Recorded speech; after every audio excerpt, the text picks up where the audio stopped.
Big பாஸ்ல இந்த வாரம் 2 பேர் எலிமினேஷன் ஆகியிருக்காங்க அப்படிங்கிற செய்தி வெளியாகி சோசியல் மீடியா ஃபுல்லாவே பயங்கர வைரலா போய்கிட்டு இருக்கு. யார் யார் எலிமினேட் ஆகியிருக்கா, என்ன நடந்திருக்கு அப்படிங்கிறது தான் இந்த ஒரு வீடியோல நம்ம பார்க்க போறோம். பிக் பாஸோட சாட்டர்டே எபிசோட்ல விஜய் சேதுபதி அவர்கள் வீட்டில் நடந்த ஏகப்பட்ட விஷயங்களை அட்ரஸ் பண்ணியிருந்தாரு. குறிப்பாக சொல்லணும் அப்படின்னா, இந்த வாரம் பேரண்ட்ஸ்லாம் வந்துட்டு போயிருந்தாங்க இல்லையா, அவங்க யார் யார் ரொம்ப சூப்பராக பண்ணியிருந்தாங்க, அது மட்டும் இல்லாமல் அவங்களுக்கு பதிலாக இவங்க இருந்திருக்கலாம்னு நீங்கள் யார் நினைக்கிறீங்க அப்படிங்கிற மாதிரியான விஷயங்கள் கேட்டிருந்தாரு. அதுக்கப்புறம் கமருதீனோட கேப்டன்சியை பற்றி பேசியிருந்தாரு. இப்படி ஏகப்பட்ட விஷயங்களை அவர் அட்ரஸ் பண்ணியிருந்தாரு. அண்ட் சாட்டர்டேவே ஒரு எவிக்ஷன் இருக்குது அப்படிங்கிறத சொல்லிட்டு போயிருந்தாரு. தொடர்ந்து சாட்டர்டே எபிசோடில் அமித் அவர்களை அவர் எலிமினேட் பண்ணியிருந்திருக்காரு. அண்ட் இந்த ஒரு எலிமினேஷன் அப்படிங்கிறது உண்மையிலேயே எல்லாருக்கும் பயங்கர ஷாக்காக இருந்திருக்கு. அமித் அவர்கள் வீட்டில் இருக்க எல்லாரு கூடயுமே பேசிட்டு வெளியே வந்து அதுக்கப்புறம் விஜய் சேதுபதி அவர்களை சந்திச்சு வீட்டை விட்டு வெளியேறியிருக்காரு. தொடர்ந்து சண்டேக்கான எபிசோட் போயிருக்கு. அதே போல் எப்பவும் போல் வீட்டுக்குள்ளே இருந்த ஒரு சில விஷயங்களை ஷேர் பண்ணி பேசியிருந்திருக்காரு. அண்ட் அதுக்கப்புறம் டேஞ்சர் சீட்டில் வந்து 4 பேரை உட்கார வச்சிருக்காரு. ஒன்று வந்து சாண்ட்ரா, இன்னொன்று அரோரா, அண்ட் 2 பேரும் முக்கியமான நபர்கள். ஒன்று கனி, இன்னொன்று விக்ரம். இந்த 4 பேருமே பார்த்தீங்கன்னா டேஞ்சர் சீட்டில் உட்காந்து இருந்திருக்காங்க. அண்ட் அங்கே இருக்க எல்லாத்துலேயுமே கேட்கப்பட்டிருக்கு, வீட்டை விட்டு யார் போவாங்கன்னு எதிர்பார்க்குறீங்க அப்படின்னு.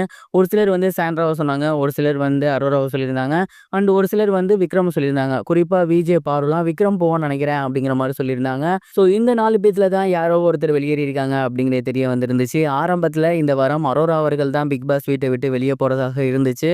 ஆனால் ரொம்பவே சஸ்பென்ஸாக ரொம்ப முக்கியமான ஒரு பிளேயரை இந்த வாரம் பிக் பாஸ் வீட்டை விட்டு அனுப்பியிருக்காங்களாமா. அண்ட் அதற்காக கடைசி நேரத்தில் ஏகப்பட்ட முக்கியமான விஷயங்களை மாற்றிருக்காங்க. இன்னொன்று சொல்ல போனால் அந்த ஒரு எலிமினேஷனை மட்டும் தனியாகவே எடுத்திருக்காங்க அப்படிங்கிறது தெரிய வந்திருக்கு. ரொம்ப ரொம்ப சஸ்பென்ஸாகவே போய்கிட்டு இருக்கு. அந்த ஒரு நபர் வேற யாரும் இல்லை, கன்னி அவர்கள் தான் பிக் பாஸ் வீட்டை விட்டு எலிமினேட் ஆகியிருக்காங்க. உண்மையிலேயே இந்த ஒரு முடிவு அப்படிங்கிறது ரொம்ப ரொம்ப ஷாக்காக பிக் பாஸ் வீட்டுக்குள்ளே இருக்க எல்லாருக்குமே இருந்திருக்கு. ஏன்னா கன்னி அவர்கள் பிக் பாஸ் வீட்டில் பயங்கர ஒரு ஸ்ட்ராங்கான பிளேயர். வெளியிலேருந்து வந்திருந்த அவங்க ஃபேமிலி மெம்பர்ஸுமே அந்த ஒரு விஷயத்த கன்வே பண்ணியிருந்தாங்க. தொடர்ந்து இதுக்கப்புறம் நீ வந்து டாஸ்கில் கான்சன்ட்ரேட் பண்ணு, அன்பு அக்கறை தம்பிகள்னு எந்த சைடும் போகாத, நீ இனிமேல் கேமை மட்டும் பாரு அப்படிங்கிற மாதிரி சொல்லியிருந்தாங்க. அண்ட் கன்னி அவர்களுமே அதுக்கு பயங்கரமாக தயாராகியிருந்தாங்க. பட் யாருமே எதிர்பார்க்காத நேரத்தில் போட்டிங் வைஸ் அதனால் கம்மியாக இருக்கிறதுனால அவங்க இந்த பிக் பாஸ் வீட்டை விட்டு வெளியே போயிருக்காங்க அப்படிங்கிறது உண்மையிலேயே வீட்டுக்குள்ளே இருக்கக்கூடிய கண்டஸ்டன்ஸ்க்கு பயங்கர ஷாக். விஜய் பார்லாம் ரொம்ப அதிர்ச்சி ஆகிட்டாங்க. விஜய் பாரோட அதிகபட்ச எண்ணம் ஒன்று விக்ரமா இருக்கும், அப்படி இல்லைனா அரோராவா இருக்கும் அப்படிங்கிற மாதிரி நினச்சிட்டு இருந்தாங்க. பட் யாருமே எதிர்பார்க்காத விதமாக கன்னி அவர்கள் தான் பிக் பாஸ் வீட்டை விட்டு வெளியே போயிருக்காங்க அப்படிங்கிறது எல்லாருக்குமே மிகப்பெரிய ஒரு ஷாக்காக தான் இருந்திருக்கு.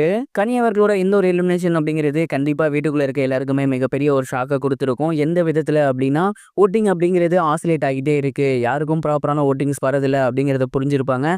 ஏன்னா கனியை ரொம்ப ரொம்ப ஸ்ட்ராங்கான பிளேயர்னு எல்லாருமே நினச்சிட்டு இருந்தாங்க, மக்களுக்கு பிடிக்கும்னு நினச்சிட்டு இருந்தாங்க. பட் அன்ஃபார்ச்சுனேட்லி கனி வெளியேறி இருக்குது. கேமோட மொத்த போக்கையும் மாற்றும்னு நான் நினைக்கிறேன். நீங்கள் என்ன நினைக்கிறீங்க? கமெண்ட் பாக்ஸில் ஷேர் பண்ணுங்கள்.